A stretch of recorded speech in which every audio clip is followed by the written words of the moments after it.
Welcome again to Love, Life, Religion, Sports with my politically correct take on current events.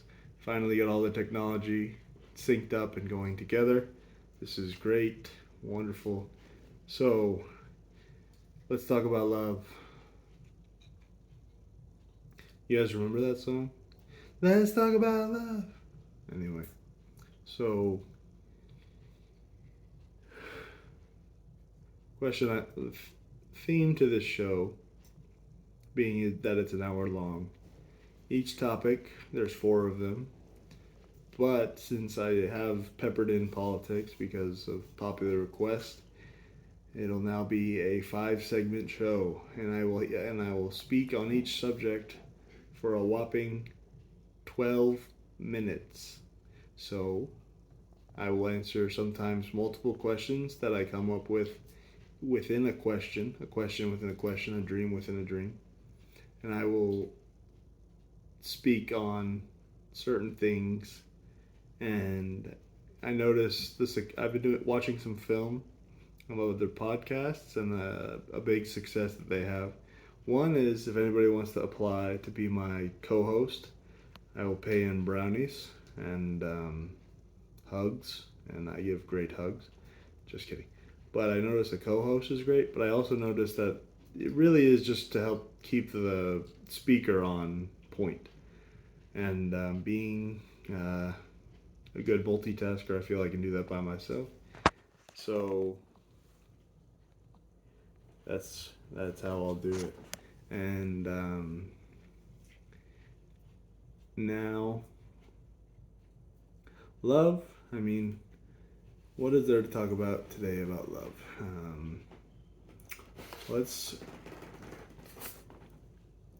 I want to talk about what people don't often talk about love. Is what about the friend zone? Well, I mean that's talked about a lot in some regard. Like people are like, "Oh, I'm in the friend zone.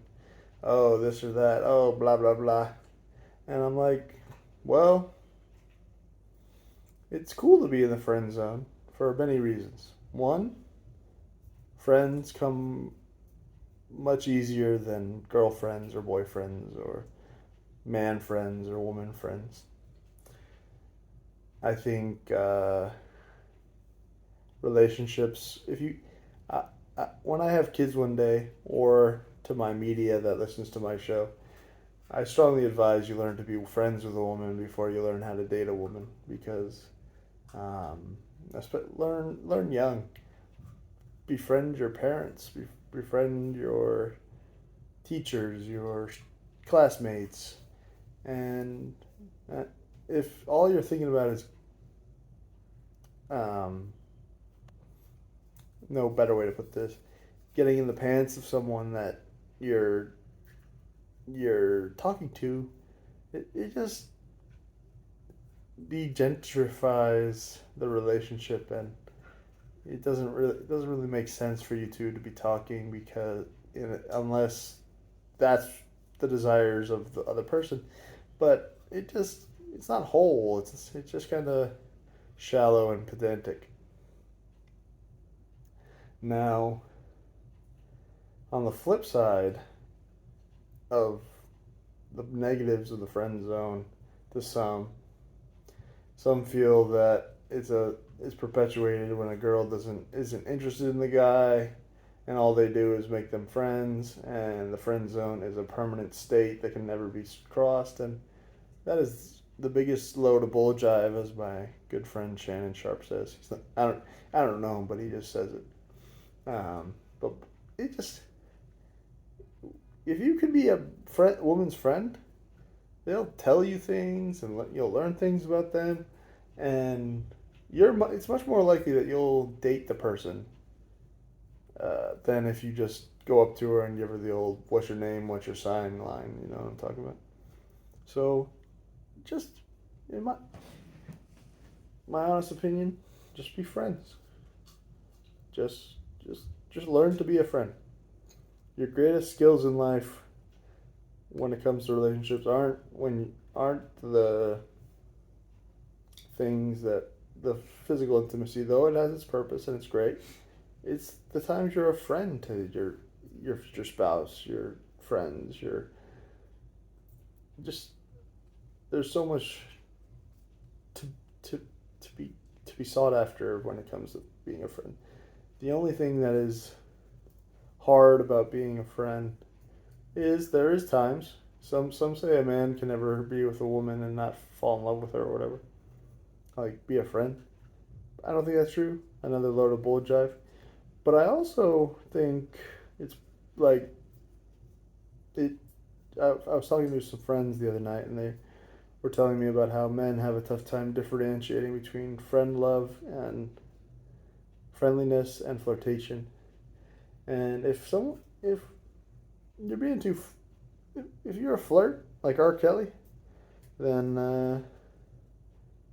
I mean, it's a good song, but it's just what I'm trying to say is like it's kind of just it's you be flirty and it's fun to be flirty with people, but it com- committal or like be or commitment. There's the word I was looking for. Commitment doesn't just have to be you commit to someone to be this or that. Like you can commit to someone as a friend. You make commitments with them. You say I commit to doing this. You commit with your family. You say, Mom, I'm gonna watch the Warriors with you tonight, or something like that, or do things for your family that don't often get seen done. By the way, we're gonna get this in the sports section, but my Warriors are in the finals for the sixth time in 8 years, and we're gonna dominate tonight in Game 1 at not Oracle. I always say that Chase Center. Go Dubs. Anyway, back to love. Wow, I think as I've been live, I've already talked about this for 12 minutes. So, just might seem like a life thing, but be a friend. Be a friend. Now, life. Let's talk about the value of life.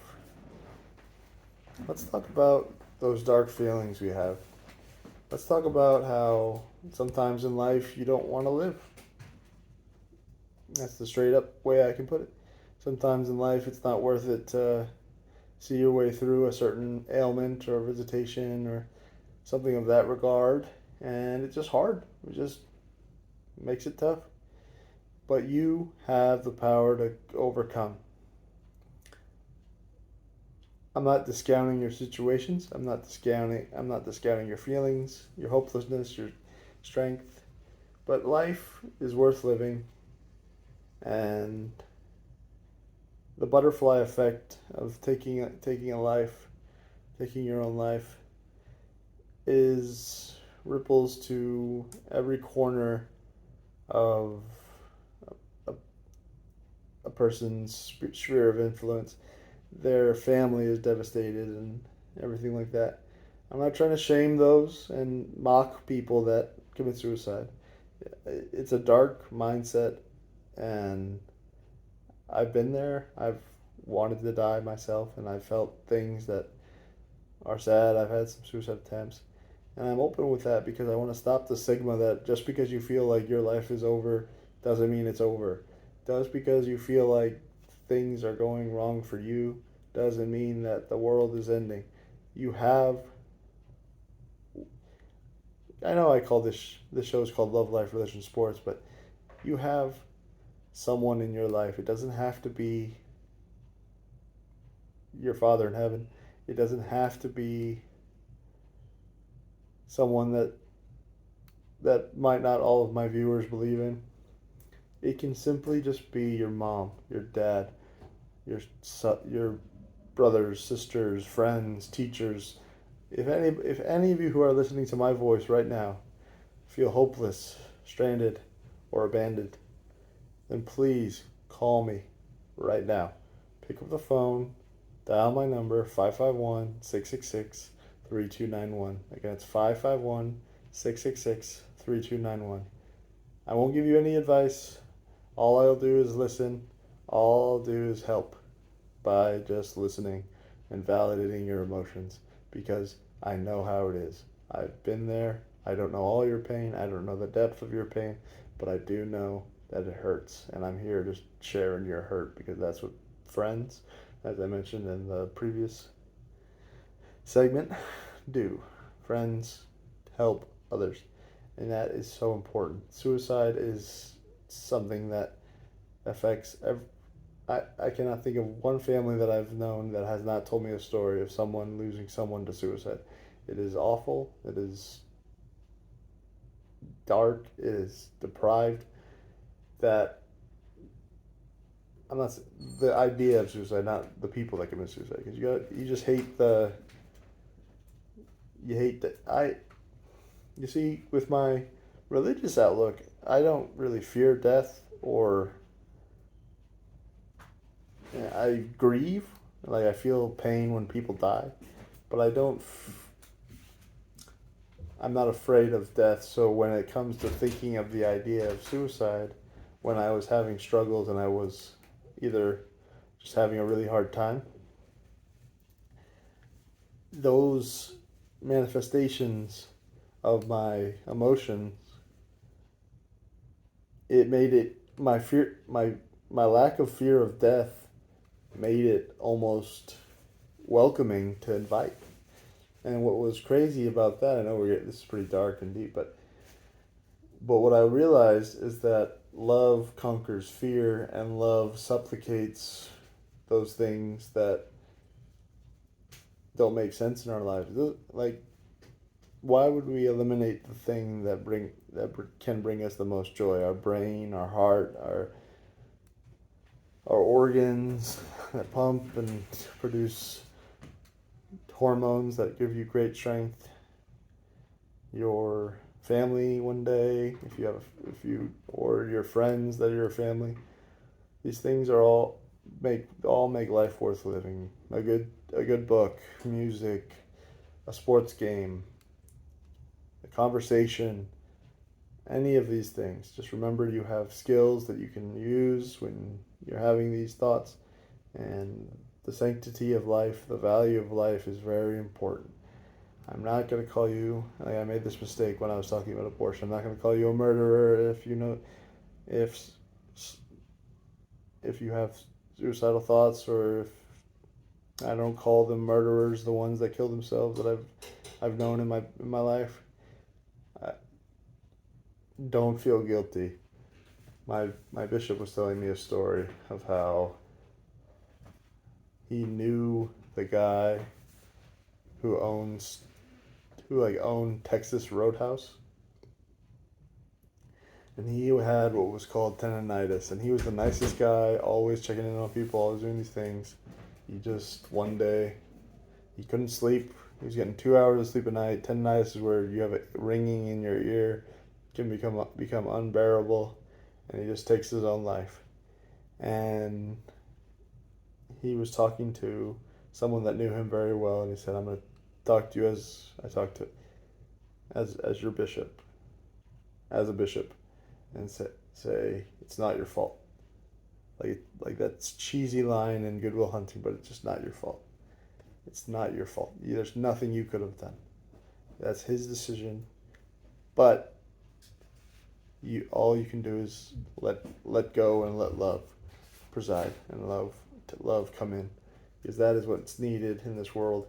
It is so hard to lose someone that it's unquenchable, it's unfathomable sometimes, and there's darkness and depravity in all things, but the pain of losing someone can be overcome by the pain of growing and grieving appropriately and healing. And in healing takes pain. It takes feeling those things. It's very real and authentic. That's why we do things, is order to hear and triumph as a community. And yes. I had been thinking about talking about that for a while, and I once gave a thought at a visual that came to me spontaneously, and and I remember a few people after the vigil was done came to me and said, Andy, because of what you said, I did not take my life. And I've had a few people who I've reached out to on church trips and stuff who also have said that. And hearing those things, it's not like I'm Spider-Man. I'm not some thinking of myself in some self-aggrandized glory, but to know that I made a difference in someone's life that they didn't feel they had to take it meant the world to me, and it is the highest compliment I've ever received. And it's one of life's greatest tasks is to inspire and talk to others, and I wish and I hope to, as I introduce a new facet of the show, the music that I will play for the beginning. I plan to write some songs and showcase them on the show as well, because I have a microphone now that music can be played to and record, that I hope to play and record songs that are meaningful. And I've written a song about suicide, and losing someone to suicide, and I will read that poem to you now as an end to this segment. Our next segment will be religion. Give me 1 second to pull it up on my Facebook. It should take me about a few seconds.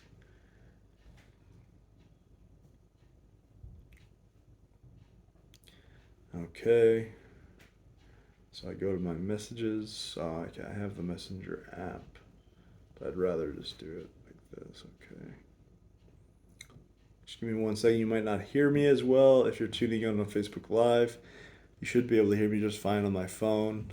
And I'm wearing some bright, vibrant colors today, I realize. But give me 1 second. I just want to read you this poem. I wrote it for my friend that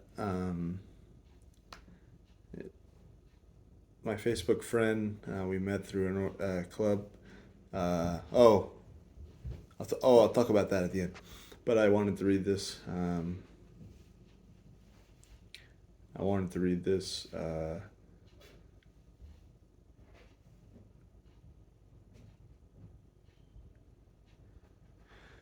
So here's the song. I haven't figured out a tune, a melody, anything like that, but here are the words.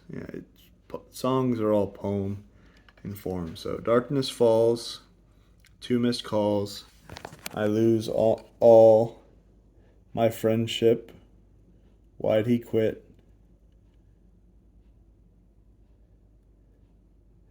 Oh, and I need to give a little background to this. Sorry, I'll start over. But I was asking for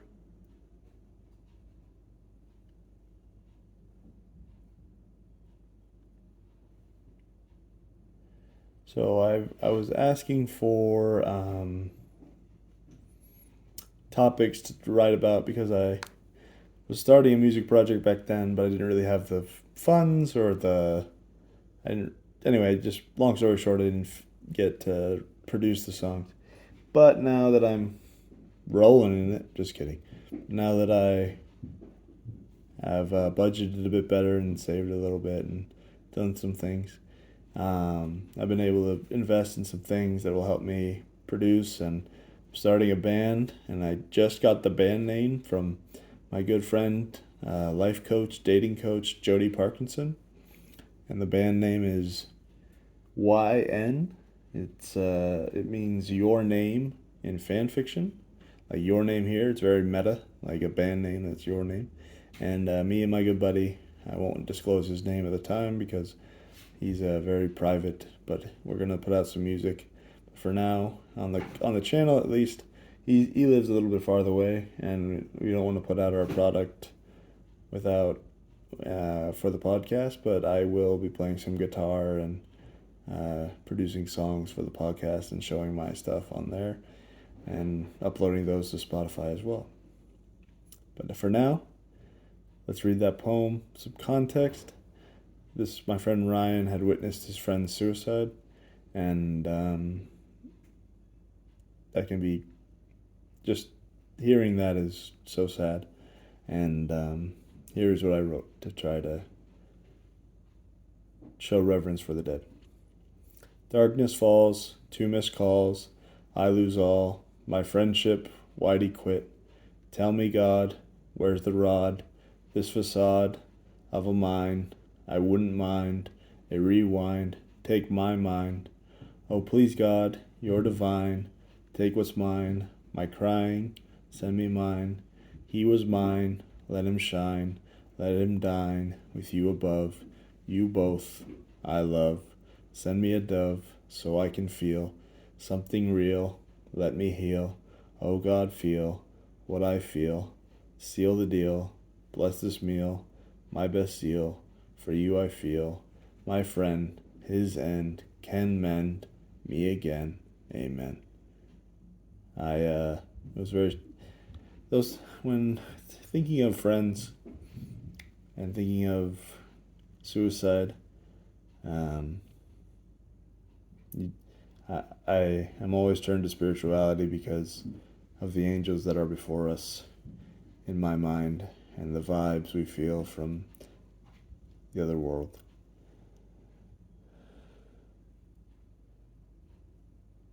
So now I've been recording for 24 minutes on Anchor. I believe I can stop recording and then record again. Actually, I cannot for Anchor. So, the podcast, I know I said this was going to be the hour spectacular, but it just does not seem feasible with Anchor, and I want to be able to show the full episode on Spotify, so that people can retain the audio and the visual. Sorry, I totally forgot I was holding the phone, so you saw a weird angle of my face. But this video is for those who cannot see my live recording, so we're good. But for now, we've got 5 minutes. Today,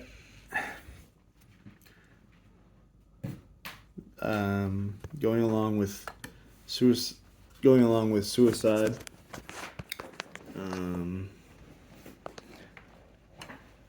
I'll just read a brief message. A brief statement by the church about suicide, because I read this once and it really puts it in terms that are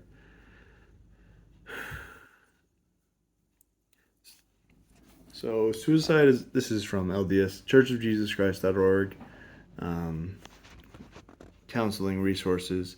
Church has a great LDS family services or counseling resources for those. If any of you are listening and are members of the Church of Jesus Christ Latter-day Saints and you need help, please reach out to your bishop and talk to him about what you're going through, or a trusted mental health professional. Suicide is a global public health problem that can often be prevented. Most people who have thought about suicide do not want to die. They simply want to find relief from the physical, mental, emotional, or spiritual pain they are going through. However, they may reach the point of crisis when they lose hope and cannot find a solution to their pain, when they believe they are a burden to others and they become apathetic or desensitized to death and pain, or when they cannot identify reasons to live. The risk of suicide can be reduced when family members, friends, ward members, and mental health professionals work together to help those who are struggling. Everyone should learn the risk factors and warning signs of suicide and then reach out to find help for a person considering suicide. Speaking with someone about suicide does not increase the likelihood that he or she will act on suicidal feelings. Everyone should take seriously each situation where an individual states or implies that he or she is thinking about suicide, or a loved one states or implies that an individual is at risk of suicide. Everyone should reach out in love to comfort, encourage, and care for those who are struggling with this issue and their family members. Sadly, despite our best efforts, suicide is not always preventable. When it does occur, it leaves behind deep heartbreak, emotional upheaval, and unanswered questions for family members and loved ones. In these situations, leaders and ward members should seek to strengthen and support the family and loved ones. Elder Dale G. Redlin said the old sectarian notion that suicide is a sin and that someone who commits suicide is banished to hell forever is totally false. Elder M. Russell Ballard has provided these comforting words. Obviously, we do not know the full circumstances surrounding every suicide. Only the Lord knows all the details, and He is who will judge our actions here on earth. When He does judge us, I feel He will take all things into consideration: our genetic and chemical makeup, our mental state, our intellectual capacity, the teachings we have received, the traditions of our Father, our health, and so forth. Seek to understand. There's a bunch of good questions here. I will post the link on my Facebook page for the last thing I want to bring up today. Sports. Quick take is that Dubs in 6. Game 1 tonight, I predict Golden State will win by 13 points. It'll be 119 to 106. Celtics will lose, and they will continue to lose. So, but they're going to be tough. That defense is not something you want to mess with. So I'm going to post this on my page right now. Link to the suicide in the handbook.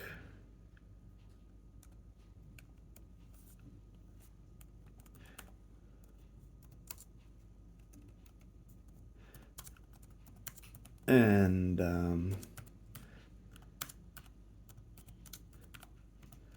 thank you so much for coming today to Love, Life, Religion, Sports with my take on current political events, my politically correct take on current events.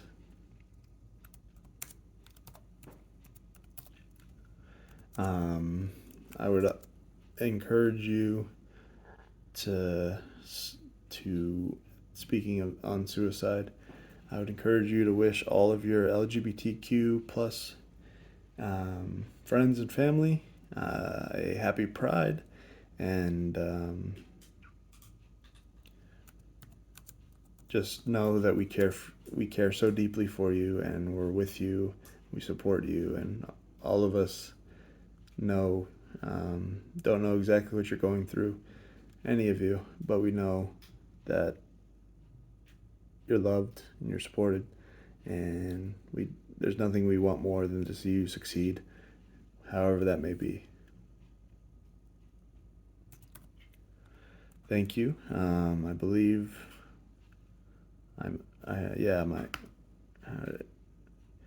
yes, I just finished on Facebook Live. On Anchor.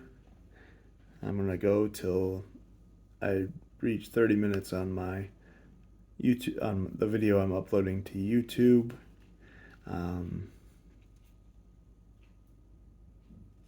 Trying to remember what I was doing. Okay.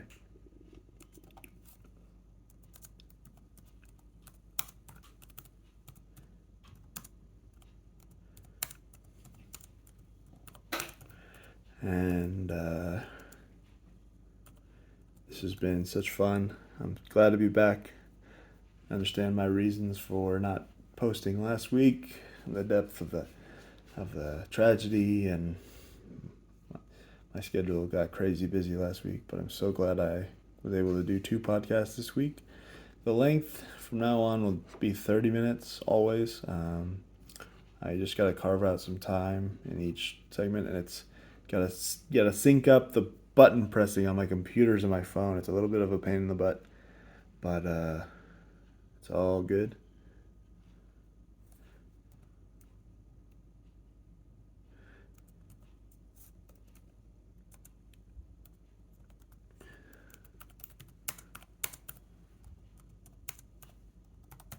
And